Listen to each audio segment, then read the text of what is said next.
It's hump day. Hump day! It's hump day. Hump day!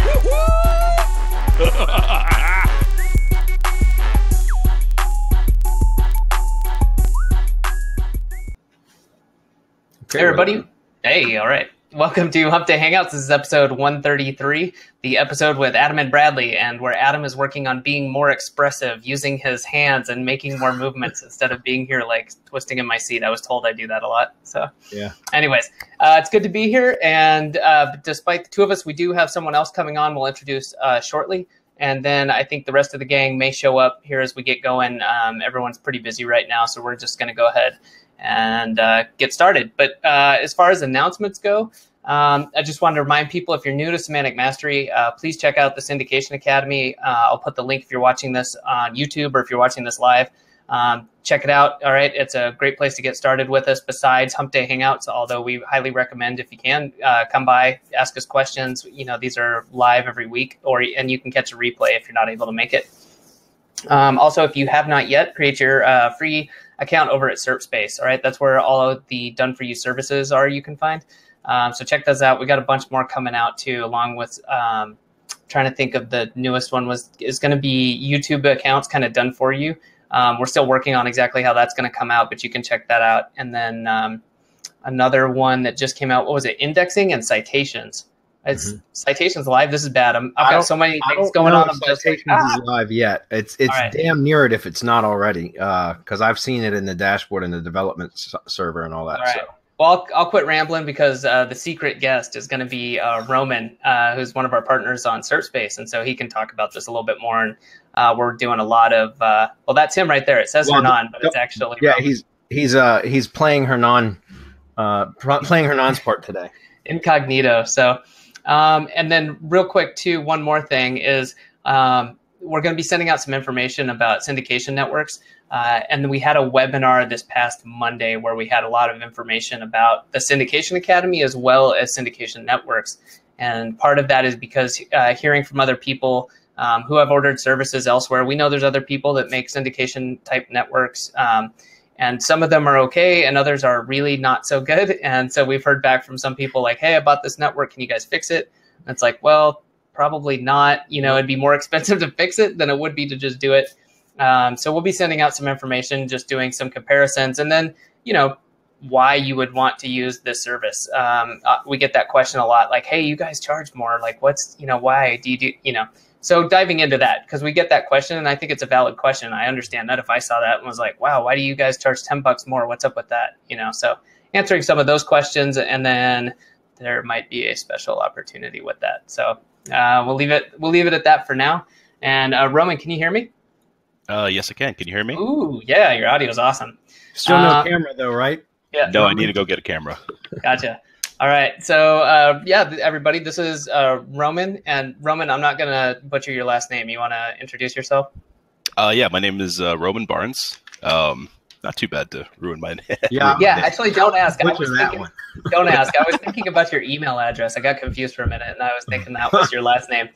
I'm out there. Anyways. So, yeah, I mean, right before you hopped on, we were talking about what's coming up at SerpSpace, how we had the indexing come out. There's some cool stuff like the Done For You YouTube channels. And then I even got confused myself as far as what has most recently come out since we've had so much rolling out that you guys have been working on. So if you don't mind, if you can kind of do it off the top of your head, like what's the latest 2 or 3 things that have come out? So the 2 things that we're working on / pushing out kind of at the same time, one of them is something called TAS, or Traffic Authority Stacking. It's based on Jimmy Kelly's Domain Authority Stacking. It's the 2.0 version that everybody was waiting for that never happened through Network Empire. So, storm alerts. And outside of that, also we have Citations coming out, and that should be very shortly. Nice. That's right. Yeah. For some reason, I thought they had gone live, and then I was like, wait a second, maybe not. So, all right, cool. All right. Well, yeah, no, hopefully we'll be having you on these Hump Day Hangouts more often. So something I'll just say to everyone who's watching this now, if you guys have questions about SerpSpace, I know from time to time we get them. by all means, pop those in here, and we're gonna try to be hooking up with Roman here and bringing him on Hump Day Hangouts. So, I mean, he can answer all sorts of SEO related questions, but obviously he's going to be kind of the go-to for SerpSpace stuff so that we can give you some more in-depth answers. Mm-hmm. And then one thing before we get started, I wanted to say we sent out an email, but if you haven't heard about it, the Video Link Vortex webinar is tomorrow. So that's a free webinar. I'm going to pop the link on here. And Bradley, are you going to be involved in that? Yeah. Okay, cool. Awesome. I'll be there with my buddy Bill and Lem Moore. Those guys are awesome. We always have a good time when we get together on webinars. So it'll be fun. We'll have a good time. So guys, come check it out. He's got another application that it's kind of like a 1-2 punch with the Rocket Video Ranker or the Tube Authority Rocket, whatever you want to call it. From the we promoted that with Bill a few weeks ago, and I did a case study. And Video Link Vortex kind of is like the next step. It can do like automate YouTube silo builds, and it can do silos within. So in other words, it's like a playlist thing. It's awesome, but it can do it from within the same channel. It can do it within. You can create silos using other channels as well. Like it's insane. That's and awesome. It creates like video link wheels and all kinds of stuff. It's a really cool application that would work really well with the other app too. So anyways, that's what that's about. Come check it out tomorrow, guys. There will be a replay.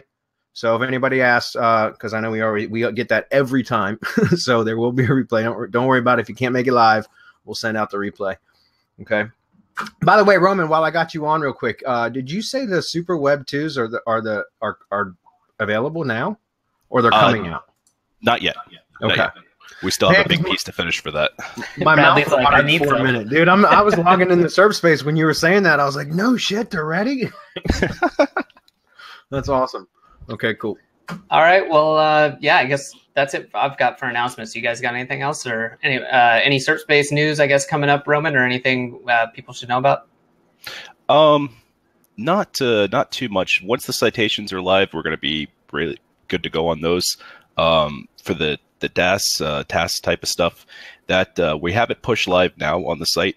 We can take a couple of orders, but we can't handle like a heavy volume yet until we get more people trained on it. So it's live, but awesome.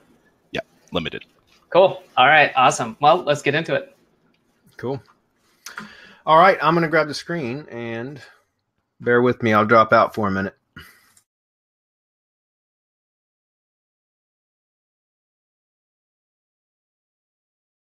Guys hear me? Yes, I can. Okay, cool.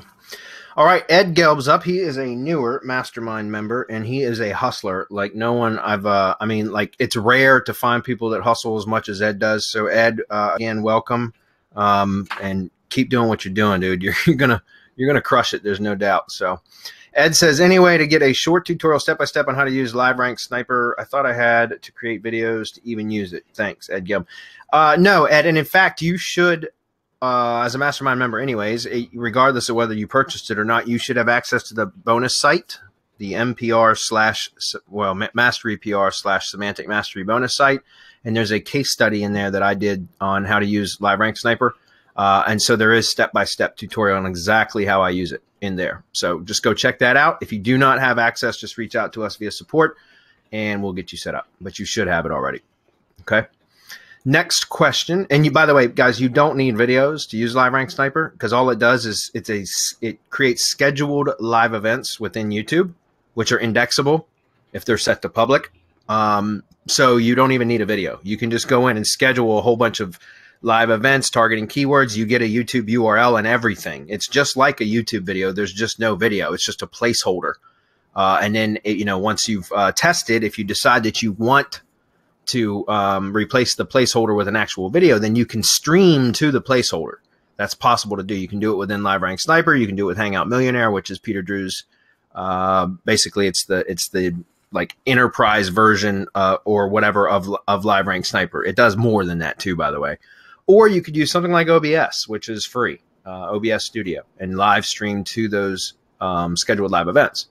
But really, the trick to using that tool is really just to use a bunch of test channels for spamming with scheduled live events for poking keywords. In other words, testing the rankability of keywords using test channels that have no syndication networks, no connection to anything else on the web. They're just spam channels for testing purposes. And then from there, once you've identified which one's ranked, then you can go through and delete all those scheduled live events, and then just, upload or target those keywords from money channels that do have syndication networks that have authority and all that kind of stuff.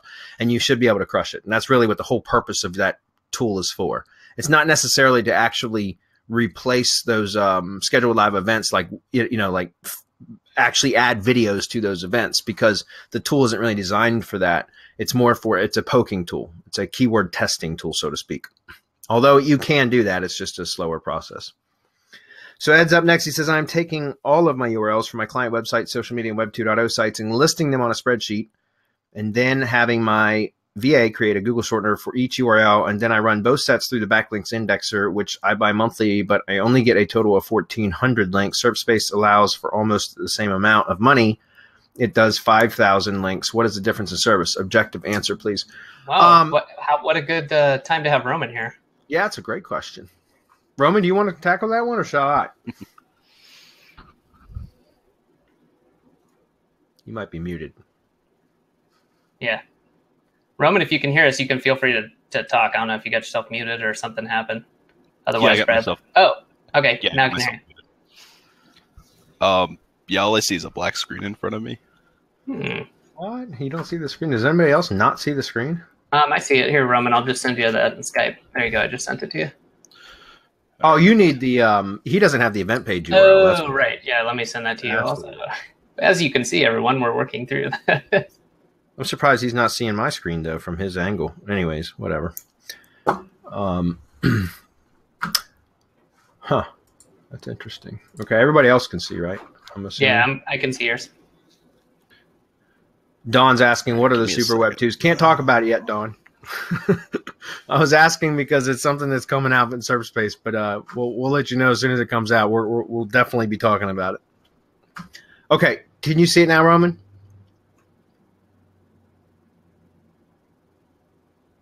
Apparently not. All right, I'm just going to answer it. If Roman wants to add on, he certainly can. Okay, so he was asking. Ed is asking.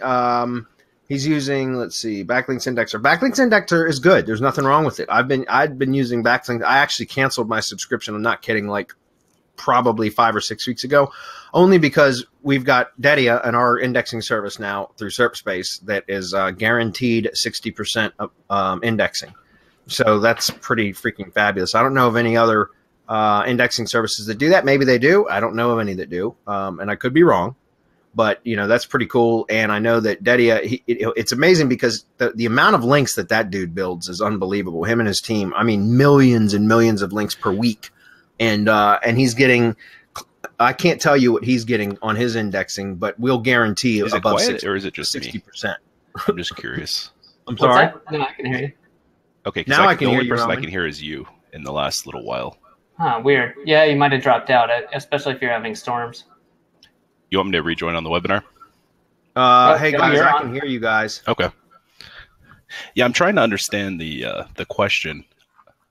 What's going on? Can you guys not hear me? To me there. Yeah, Bradley, I can hear you. Can you hear me?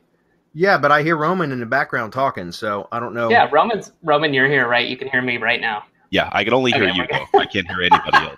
He can't hear me, is what I'm saying, Adam. Okay, so Bradley's talking. All right, so Roman will probably have you stop just because it's going to get all sorts of messed up. So, okay. Yeah, thanks. If you want to type me something as far as an answer about this or anything, feel free, and I'll just kind of relay it. All right, sounds good. Thanks. That's what we get. We're going to have to switch back to Hangouts, man. I can see it already. All right. So anyways, that's really the whole reason, Ed, is why, again, Backlinks Indexer is great service, but since we have the ability, through SerpSpace for indexing links, it's 60% or above, we guarantee, which is amazing. So that's why. So if you can get better value by using SerpSpace, absolutely use it. Why not? Okay. So, by the way, I don't think it's necessary, Ed, honestly, to be taking your well, if you want to do it one time, like take your client's website, social media URLs, and Web 2, like the profile URLs, like the main blog URLs, and shorten them and then submit them, that's fine. Although I really don't think that's necessary. I think that's overkill. I mean, again, you can. It's not a problem. If it's not costing you a lot of money, and it's not something you're doing, it's a VA doing, then feel free to do so. But again, I think that's overkill. just submitting the URLs directly to the indexer ought to be good enough. It just seems like that's redundant, is to shorten those URLs and then submit them. Unless you wanted them shortened for a reason for other link building purposes, in which case it would be nice to already have it done, if that makes sense.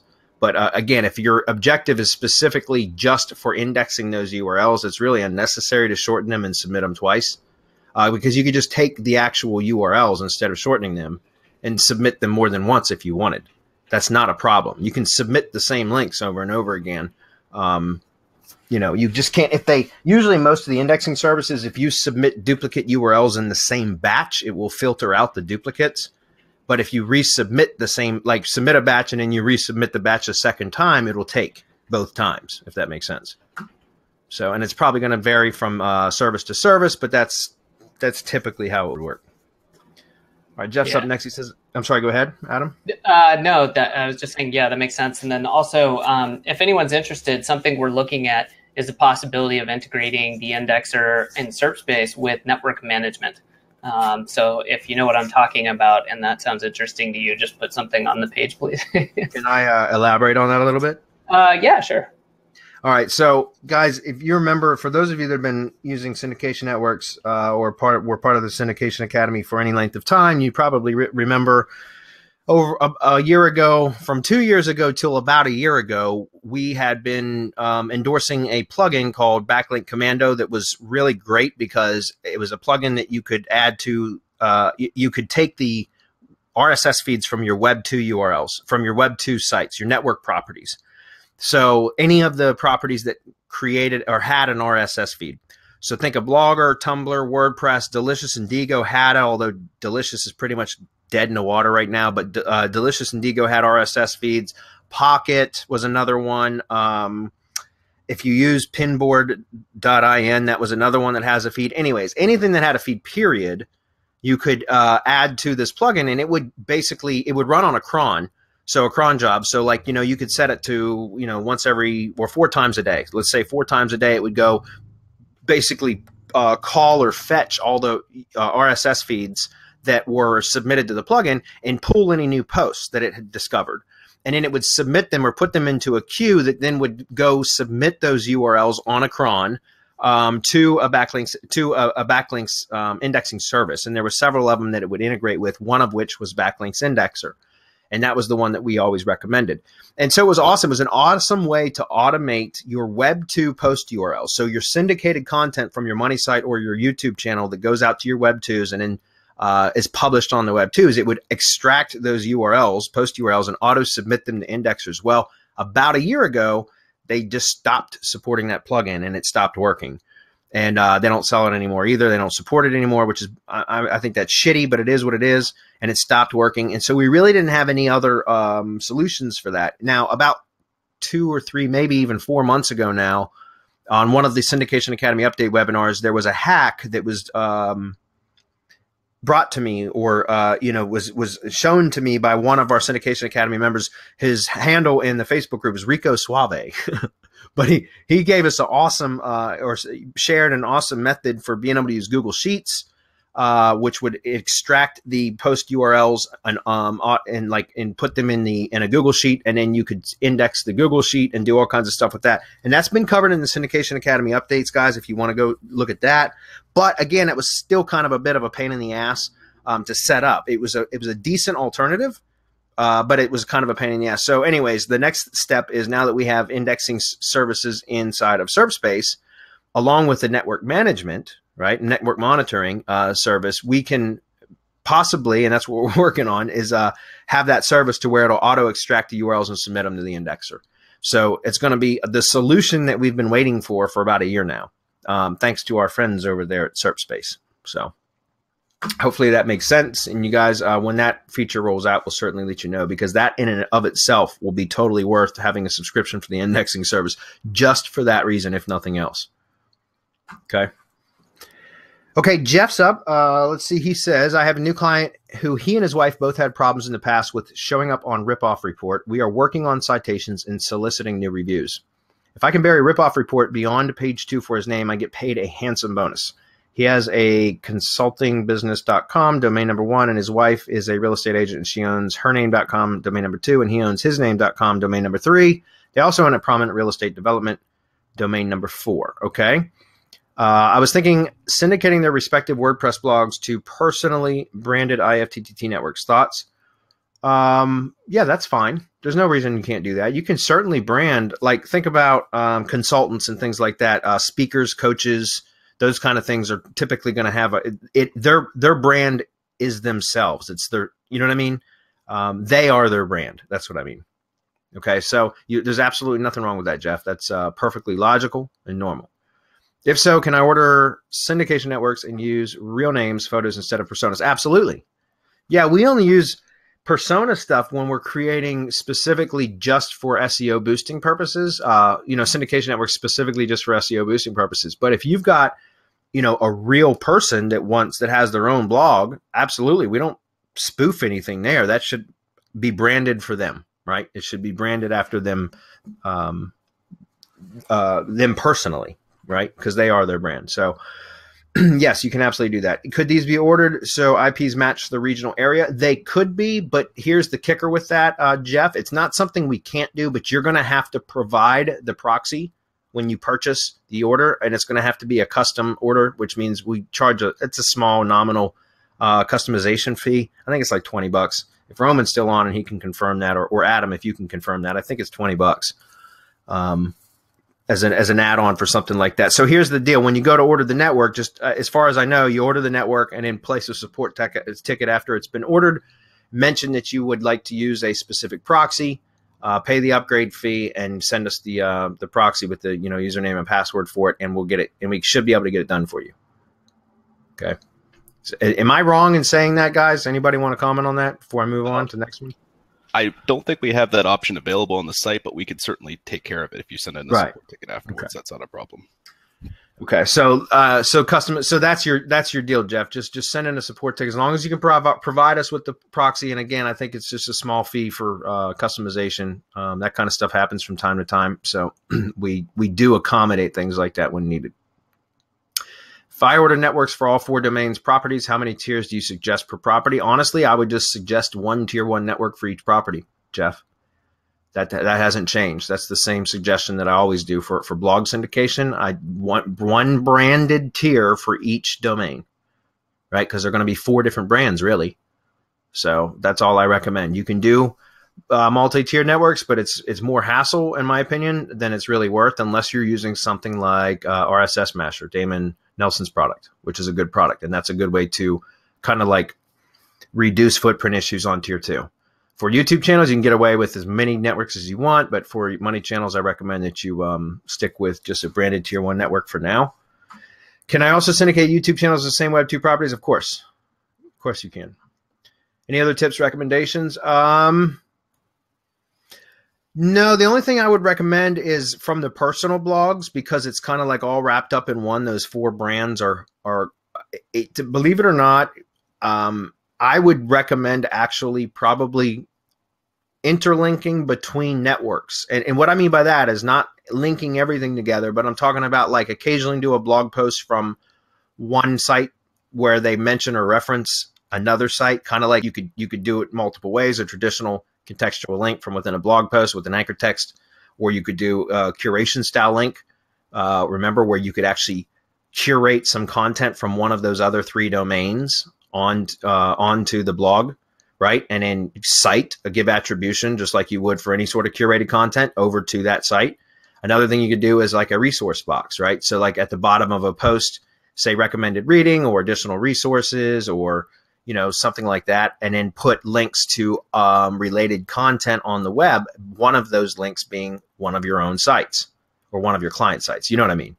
So, and the reason I say that, so you don't want to like interlink everything all the time, but you do want to start in just at, kind of randomly, occasionally linking from one to the other and then another to another, that kind of stuff. And what will happen is you'll start to improve the authority and the relevancy of all 4 of those, right? That's a little bit counterintuitive. Our friend Pavel from RankWiz has been doing a ton of testing with that kind of stuff. And he's got a lot of data showing that will improve actually like interlinking between network properties now in a randomized fashion. And Roman could talk about this a little bit as well, but that seems to be actually really effective for reinforcing the relevancy of the network properties and actually improving the overall authority and the power of them. Yeah, definitely. One of the things I wanted to maybe also add into that is maybe some JSON structured data markup might help in his situation as well, because it's general reputation management from what I'm understanding from the question. So, same as attributes and that kind of thing would definitely go a long way. Yeah, absolutely. Absolutely. Okay, cool. So on to the next one. Greg's up. He says, my established website has an empty YouTube channel as part of its existing branded syndication network. I went through your YouTube mastery course and will now be adding a lot of videos, and I'm wondering about the companion website you discussed. Is a companion website needed in my situation, or is that only when used when the YouTube is a primary focus and there is no related website already in place? Yeah, that's what I mean, Greg. The associated companion website, associated website, whatever you want to call it, that's typically if you're going to be using YouTube as your main content distribution engine. Like, in other words, if that is your epicenter, your golden frame is your YouTube channel itself, like that's your main content platform, then I recommend buying a domain and creating a companion / associated website and attaching it, because it does help to improve the authority of the YouTube channel. But it's not necessary if you have that, like, for example, in your case, it's part of a branded network. It's just not being used. Then it's not necessary, because it's, again, I only recommend doing that if you're using YouTube as the primary content source for your networks. If you're going to be using a website, then, I recommend creating the associated website right away and then using that as your content distribution engine. So that's the center of everything, is your website, because you want to transfer as much authority to your website as possible, right? But if you're doing specifically YouTube marketing, YouTube video stuff, then I would recommend just sticking with, the YouTube channel as your primary source, and you can add a companion website if you want. But if you already have it as part of a network, it's really not necessary, because it should already be linked to your existing, interlinked with all of your existing properties in that network. So it's your call. It's up to you. It's really up to you. Is PinVid still a top recommended theme for a companion website? Yeah, well, in all reality, for if you're doing video based stuff, oh God, I want to talk about this. This screen here at some point if we have time. Yeah, Momentum. Yeah, this is awesome. I freaking love this, guys. This is a Chrome extension. It's called Momentum. It's free. But what I love about it is once you install it, like, you've got this to-do list over here, so you can add, and like I've just always used paper and pen or a whiteboard, and I have for years now, of just keeping like my tasks and stuff, daily tasks. This is awesome because you can swap stuff around, you can move stuff, all kinds of stuff. You can put your favorite links or the links that you access often up here. What I like about it is every time you go to open up a new tab to like go to another website. Say, hold on. Your main focus today is get shit done. My main focus today is to get That's awesome. That's right.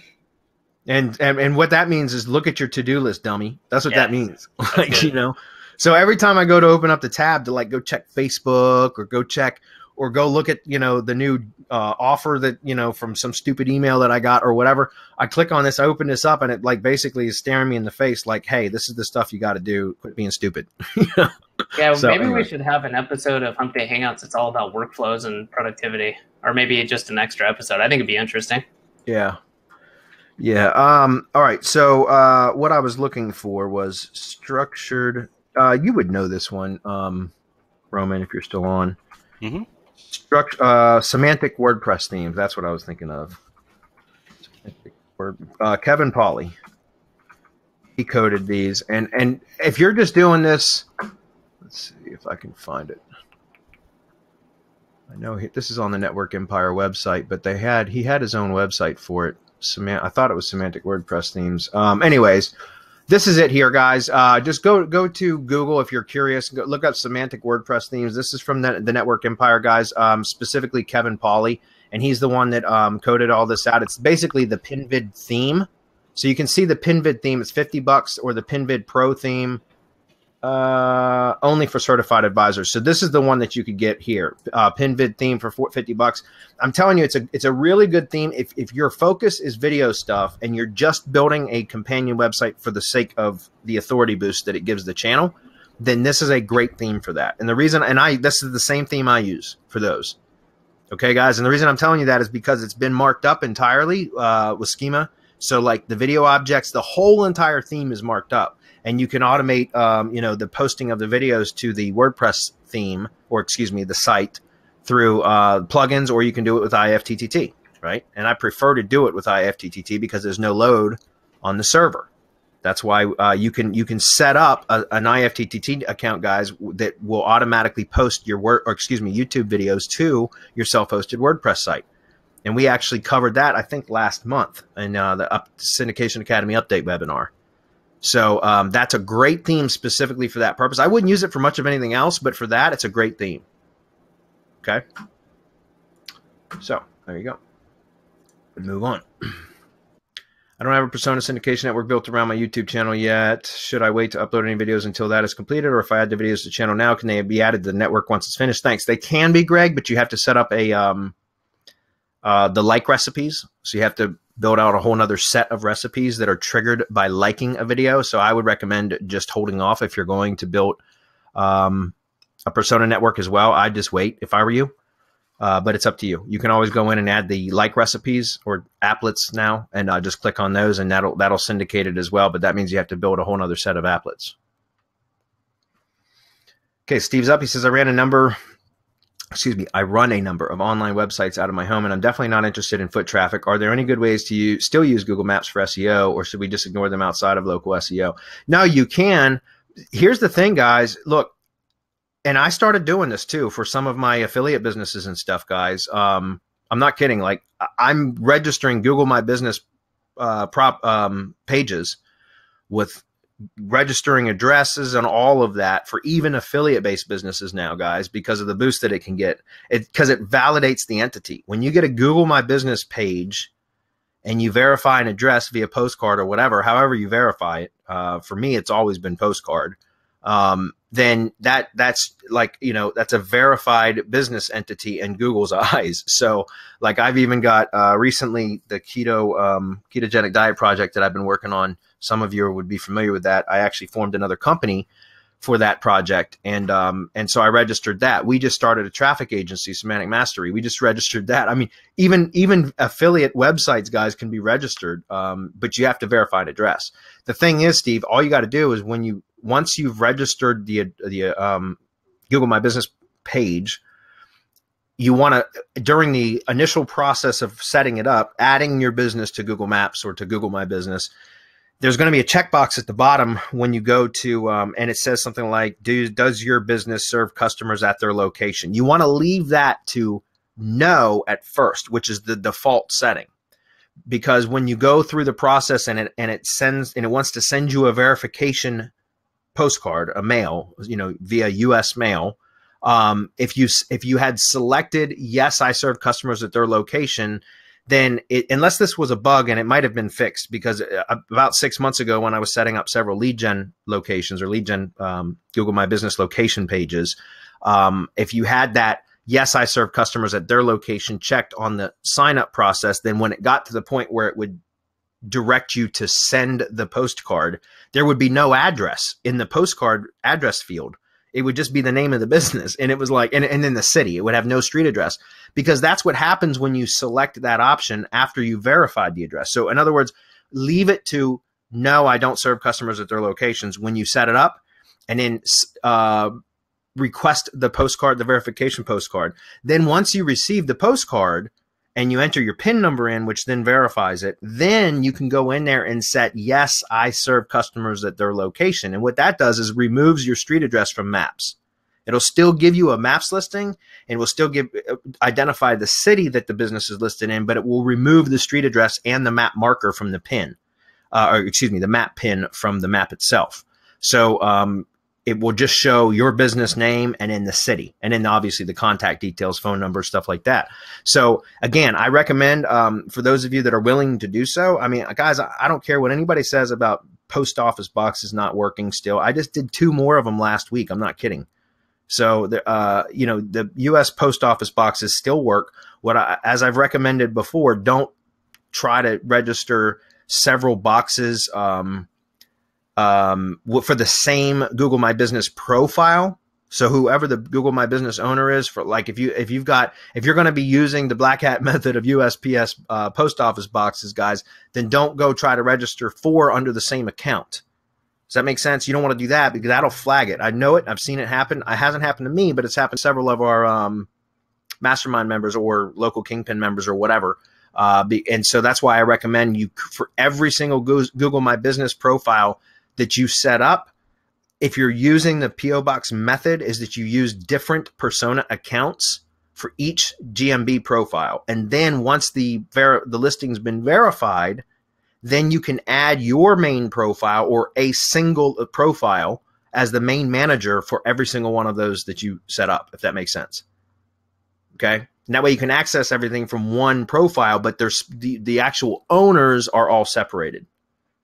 All right. And that's how I've gotten around it. And I just did 2 of them last week, so I know it still works. Chris G's up. He's our support guy and our partner in Mastery PR. He's awesome. And he had a support question from Daniel De Silva. He says, can you point me to the webinar that talks about KML? I've seen that acronym floated around the Facebook group numerous times, but have no idea where it's from. I believe there was a webinar about it in the past, but not sure if it was free or paid webinar. Okay, my answer to that is, Daniel, it's funny, but I was chatting with Marco about this earlier today and Chris. And KML files, it stands for keyhole markup language. And that's I guess it's a specific language or whatever that like Google Earth uses. And I have limited knowledge on KML, guys, except for how I used it in the past. Okay. So when I first got into doing, and so I promised Marco that I would just talk about it based upon what I know from back in 2012 when I was using KML files a lot. And Marco and his, team of mad scientists have been in the lab, and they've got some really crazy shit that they've discovered about KML recently that, is strictly for RYS members, guys. So I don't even know half the shit that they're doing with it, to be honest with you. But I can tell you specifically about what KML used to be. I didn't even realize that they were still valid or viable files that would help SEO. But back in 2012, I was introduced to KML files through Ivan Budimir, who's one of my primary mentors for local SEO. And this was back when like Google Maps SEO was like brand spanking new, right? It was in its infancy. And so KML files are, and you can even go to Google and look for this. Let's say KML file generator. See if they still have them. Because this was back in 2012 when I used to. Okay, yeah, here's some of them here. See if I recognize any of these. Geo sitemap generator. That's the one I used to use. That's back in 2012. And look, this site hasn't even changed in 5 years. Look, it's 2011 when it was created. I'm telling you, this was, and back in 2012 when I joined Maps Magic, which was Ivan Budimir was the coach. And again, he's one of my primary mentors for local SEO. The guy was freaking ninja. But anyways, this is where Geo sitemap, something else we don't use too often anymore. But a Geo sitemap is basically like any other sitemap, right? So it's an XML file that you can create, and basically you can upload it as just a file to your server, to the root of your domain, and then just put a link. We used to do this, guys, all the time. We would create, and this is the exact site I used to use to create them. And I would create it creates a Geo sitemap and a KML file. And what you would do is upload both files that you download once the application spits out the files for you. You upload them to the root domain, the server on your root domain, and then you would just put a link in the footer of your site, just like your privacy in terms of service links. One would say location, and that would point to the KML file, and then the other one would say Geo sitemap, and it would point to the Geo sitemap file. And that used to work like gangbusters. I mean, I'm talking back in 2012, guys. Like, I had lead gen sites at the time that literally all I did was go in, and once I learned this technique, and add the Geo sitemap and a KML file, and within 2-3 days, I'd be at the top of maps. Now, again, this was back in 2012. I got away from doing it, honestly, because I once structured data came out, I heard that this had been like basically rendered useless. It wasn't really all that valuable. Although, again, I don't know what the hell Marco's doing in the lab right now with KML files, but he's pretty freaking excited about it. So apparently there's still some value to these files that I'm unaware of. So again, just very simply, the extent of my knowledge to these were creating the geosite map. And by the way, the Yoast plugin has that local SEO add-on. It's expensive. You can purchase. I don't like it personally. But the local SEO plugin and add-on or extension, whatever you want to call it, that has a geosite map built into it. Okay, so but I personally don't really like that plugin at all. The add-on, especially, it's expensive, and I think it's just too much bloated code and all that kind of stuff. So I don't use it anymore. But I know that the local SEO plugin does have that ability where it creates a geosite map. One other thing I want to mention about this, guys, is I know that here's another thing. Whenever you go to, and let's walk through this real quick. We're running out of time. A lot of great questions today, guys. Really appreciate that. But am I logged in? Yeah, I'm logged in. So let's go to Semantic Mastery. Okay. So I'm logged into my AdWords Manager account. So I'm logged into Google. Here's the thing, guys. I'm just using this as an example. Whenever you see how it says Semantic Mastery and then there's this star here, well, when I click that star, you see how it says saved to your map? That just created a KML file. So there are gigs on Fiverr that you can order that will have a bunch of, they'll give you 30 KML files for your maps listing or for your Google My Business business listing, business page, whatever. And that's what this does. All it does is they'll take 30 different profiles and they'll go search for, go visit or whatever it is that you tell them, and then they'll just click on it. Or maybe you send them the maps URL, whatever. Same thing. Like if I go here and go to maps, so I can see the maps listing, you'll see the same saved icon here. And so that means that like by doing so, this Google account has now created a KML file. So I know that you can use KML files for spam purposes as well. And also the thing is when you click on a now I don't know if you can download or extract that, but I know that at least years ago that would create a KML file because that was another way that you could boost maps listings was spamming the saved maps. Does that make sense? All right. And just so you know, when you click on a KML file, all it does is open up Google Earth and it takes you directly to where that location is. So you want to be very, very precise if you're going to use something like the KML file generator and put the exact geo coordinates in for the Google Maps listing. Guys, remember to get the exact geo coordinates, go search for your listing, go to Maps, search for your listing in Maps, in Google Maps. And then right here in the address bar, right there are your geo coordinates. You see that there? I know it's probably small on your end, but right there past the @ symbol in the Maps URL is your latitude, then it's comma longitude. If you're in the US, at least, you're going to typically, I'm pretty sure they're always formatted latitude, then longitude. So that's what it is right there. Right there, your exact coordinates based upon Google's data. So that's what you want to use in a KML file. Does that make sense? So anyways, hopefully I didn't confuse anybody on that. Again, my knowledge is very limited on that other than from what I know from years ago. I know Marco's got a whole bunch of stuff he's looking at, and we're, again, that's stuff that's got to be reserved for the RYS Academy. In fact, I don't even know half the shit he's doing. So, but from, 5 years ago, that used to be a really effective method. I don't know that it still is today because I thought, again, I haven't used it at all since we really got heavy into doing structured data markup or schema markup. So I don't know how effective that is. Do you know, Roman, if you're still on, do you have any input on that? Not on the KML stuff. I joined the first webinar Marco did, but he had to redo the webinar because he had bad connection that day. So yeah, I missed out on it. Okay, cool. Had you ever heard of that stuff before? Not before that. Okay. That was the first time I had ever heard of it. Yeah, it's so funny because when I saw this question come up, I was like, really? KML files, are they still effective? And that's when Marco was like, oh my God, blah, blah, blah. I was just like, wow, I might have to revisit that because I stopped using them like, I don't know, 3 or 4 years ago, probably at least 3 years ago. Okay, Columbia's up. She says, you mentioned selling network to a video production company.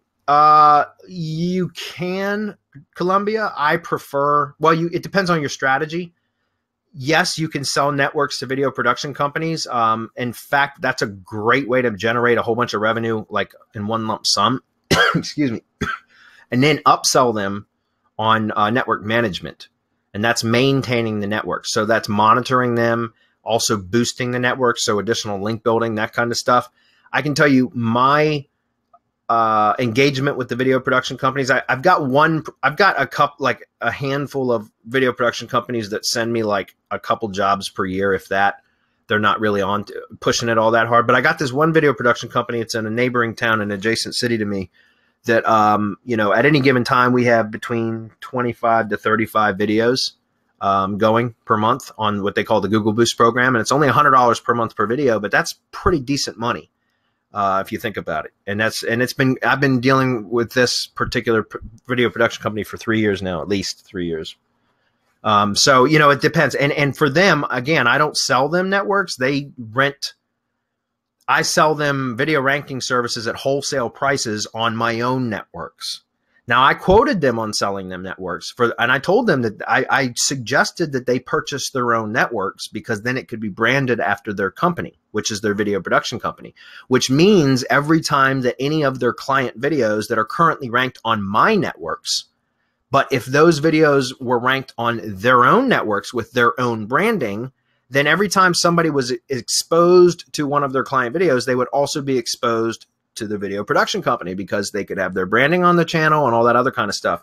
But they didn't want to put up the initial investment. So they have been for 3 years now using my networks.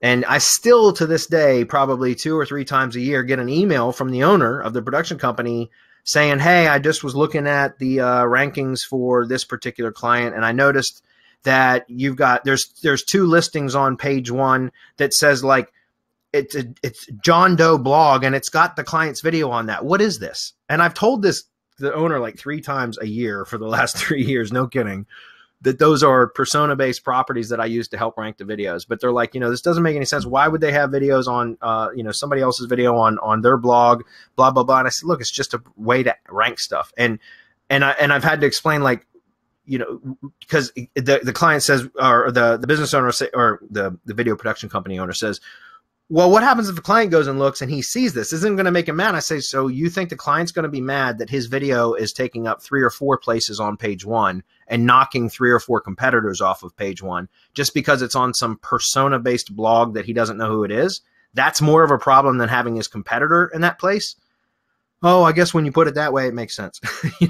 So anyways, and every time I have to re-explain that to the video production owner, as always another opportunity for me to pitch him on his own done-for-you networks, which we don't charge what we charge you guys as internet marketers buying networks. We charge high dollar. when we charge an end user for networks, it's a hell of a lot more expensive than when you guys buy. You know what I mean? So.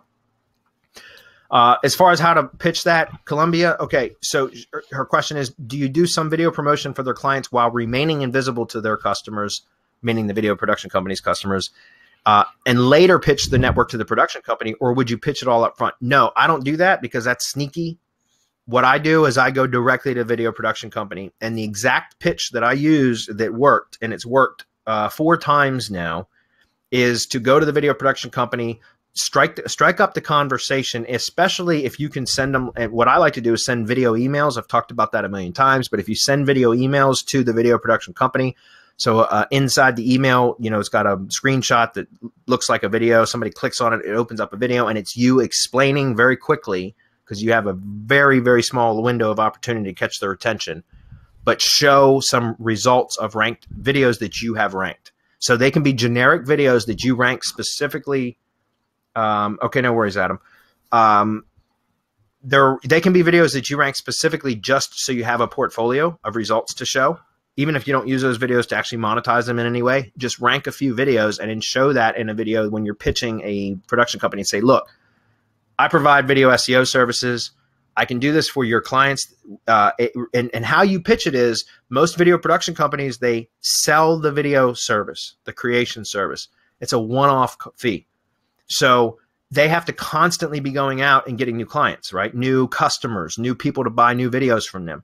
Once the video has been created, they're done. Unless they get repeat business from that same customer, they're pretty much done. So you frame it as, how would you like to generate recurring revenue from your existing client base, existing and future client base, customer base, whatever you want to call it.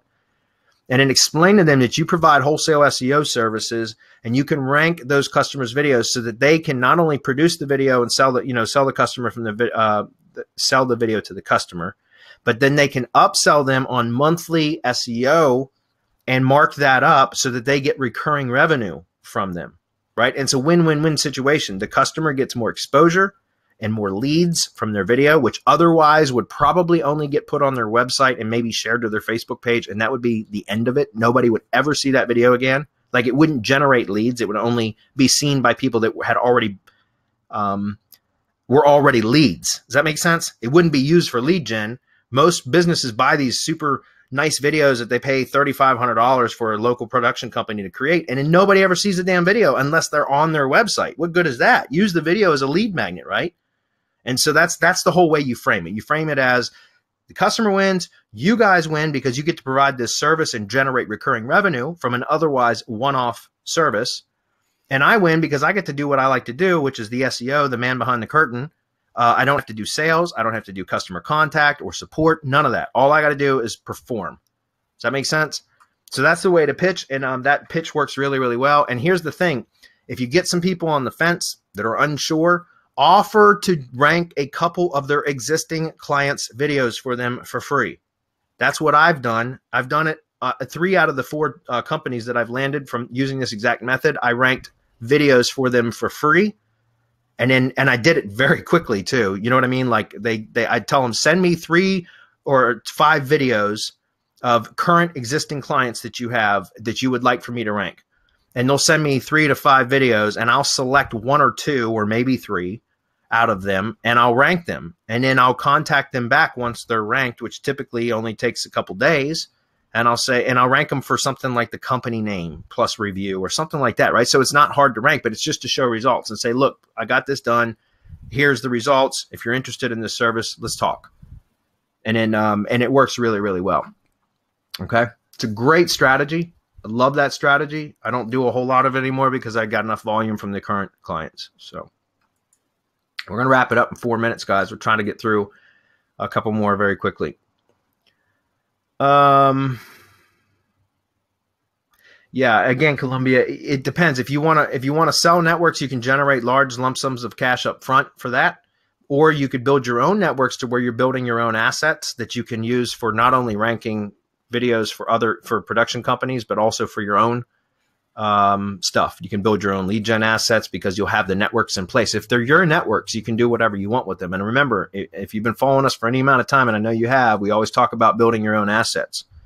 So it makes sense to do both, even sell them networks and then build your own as well. Yeah, and make sure you charge them for it. You're damn right. The value of the IFTTT networks, I've known people that have sold them for more than $2,500 a pop. Yep. One of our mastermind members, John, a realtor, or he sells to realtors, and he showed that check $1,995. So, all right. Robert says, do you use a proposal when selling syndication networks? Me, typically, no. We talked on the mastermind webinar last week very briefly about in the past for my agency guys, like the client services. I never had like packaged prices or like boxed service prices, except for a few things. One of which was syndication networks. I charged $797 to local businesses for a network order. And so it's not really a proposal. It's just on my agency website, there's services. And that's funny. That site hasn't even been updated since 2012 because I don't get clients from my website, guys. I don't know of too many marketers that actually do. All my clients come from either cold contacting and prospecting or referrals. So anyways, but my website has in the packages section, it's got, like, for example, the syndication network $797. And it explains on the page what it is. There is no need for a proposal for that. Obviously, during the pitching process, if some questions arise, I'm happy to answer questions, but I really don't need a proposal for that. And what I was getting ready to say earlier was, it used to be my opinion in the past was to never have boxed prices except for something like for SEO, especially because you'd have to approach every project independently or separately, right? And evaluate every project separately. So the pricing is always going to be customized pricing based upon the project. But my attitude has changed a bit to more now, like to me, it makes more sense to have boxed or packaged prices that are specific to like services or activities, not necessarily results. And you can promise results or, you know, whatever based upon a combination of these services, but that way everything's like a la carte, like a menu of services.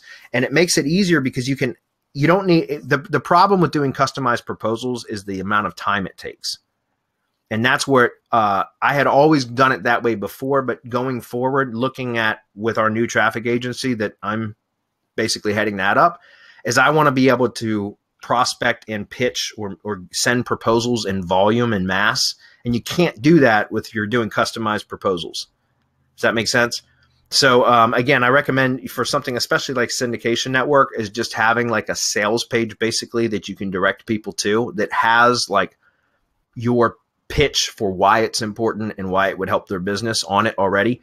And then just send people to that. All right. All right, guys, we got to wrap it up. I want to answer one more question just as I saw this one earlier from Alexander. And I just want to answer this very quickly, guys, and then we're going to wrap it up because it's at the hour mark. He says, you guys still use endorse crowd search? Yes, I still do. I still use it the same way that we talk about in the crowd search demo webinar, the update webinar that we did last year. I use it the same. I don't typically use it to direct traffic directly to the money site. I usually use it for, unless it's just for navigational search purposes, which means like brand searches and that kind of stuff. But I do use it for referral traffic a lot. And that's primarily how I use it, is referral traffic. It says, but how can you be sure that Google will notice the traffic on link to money site? Because if you have Google Analytics on the money site, it knows where the traffic is coming from. So you can use the goo.gl, the Google short links, to inject analytics in any link stream, right? Anywhere that you shorten a URL with Google, you're adding analytics to that link stream. So analytics will see everything. Google will see everything, that all traffic activity through that link. It'll know the referrers, where it came from, all that kind of stuff. The user's device, their browsing, their browser, all that kind of stuff. Where they are in the world, all that comes through the geo.gl short URL. But then on your money site, if you have analytics, which why shouldn't you? I mean, some people are afraid to use all that, but I use Google Analytics on all my sites. And Google Analytics will know where the traffic's coming from. Okay. So, yeah, that's pretty much it. All right, guys, we got to wrap it up. We're already a couple minutes over. So, Roman, thanks for being here, dude. Definitely, not a problem. All right. And we'll see everybody tomorrow, the Rocket Video Ranker webinar or the Video Link Vortex webinar. So don't miss it if you guys are interested in that at all. Otherwise, the replay will go out, and we'll see you all next week. Thanks, everybody. Awesome. Have a good one. Thanks, Adam. Bye.